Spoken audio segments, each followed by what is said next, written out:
dahil dito. nga po doon sa pag-aresto kay former President Rodrigo Duterte at kasabay niyan, merong ginawang pagdinig ang Senate Committee on Foreign Affairs sa pangunguna nga po ni Senator Amy Marcos para alamin yung legalidad ng pag-aresto kay FPRRD.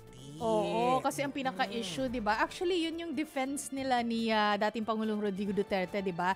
Invalid or illegal, kung ano man yung gusto nyong gamiting termino, ang arrest dahil hindi na nga tayo parte ng ICC. Yun. Pero ang sinasabi naman ng kabilang kampo, pwede pa ring arestuhin dahil ang basis naman ng pag-aresto sa kanya ay yung mga krimen na ginawa nung panahon na bahagi pa ng ICC ang Pilipinas. Which is from 2013 to 2019. Yes. So tingnan natin dahil ang siste dito, parang ayaw nang padaluhin ng Malacanang yung mga cabinet officials na inimbitahan para dun sa susunod na Senate hearing. Oo, 'di ba na-mention nyo yan kahapon? Oo, 'di ba? Tapos nalito tayo, ano ba talaga? Kasi magkaiba silang sinabi, 'di ba? Sabi ni Yusek Claire, oo. Sabi ni Senator Amy Marcos na meron daw sulat sa kanya, si E.S. Bersamin, na hindi na daw papayagan. Ayun na Kasi nga. na-exhaust na daw yung, kumbaga kung ano yung alam nila at pwede nilang sabihin ay nasabi na nila. In fact, meron na nga daw preliminary report. Oo. Pakinggan natin. Yung sinabi ni na Yuse Castro tsaka ni Senator Amy tungkol dito sa mga usaping ito. Sabi po Senator Amy Marcos, natanggap po niya yung letter ng gabi na po ng March 31. At ayon nga po sa napagdesisyonan,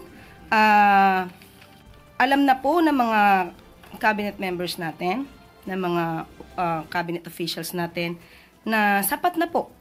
Sa kanilang pananaw ay sapat na po ang kanilang mga nasabi, na ibigay na facts, mga data, sa naunang hearing ni Senator Amy Marcos.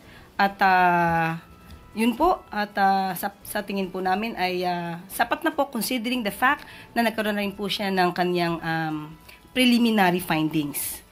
So, yun po, at hindi po natin masasabi na hindi naman po tinugunan ang mga katanungan kung ito po ay in aid of legislation. So, malamang po ay sapat na po ang mga nasabi ng ating mga cabinet officials para makagawa na po siya ng kanyang batas patungkol po dito.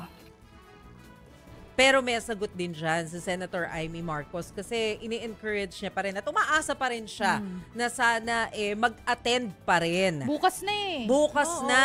Oo, nasabi niya dumalo pa rin yung mga cabinet members sa pagdinig ng Senado bukas. Kaugnay pa rin po ito dun sa pag-arrest kay FPRRD. Sabi ni Senator Amy, may mga bagong impormasyon na lumitaw at hindi dapat gamitin ng executive privilege para iwasan ang pagsagot. Pero tuloy pa rin yung Senate hearing bukas. Hindi nga lang natin alam kung talagang meron pa rin sisipot o wala. But apparently, mula dun sa panig ng Malacanang, mukhang hindi na.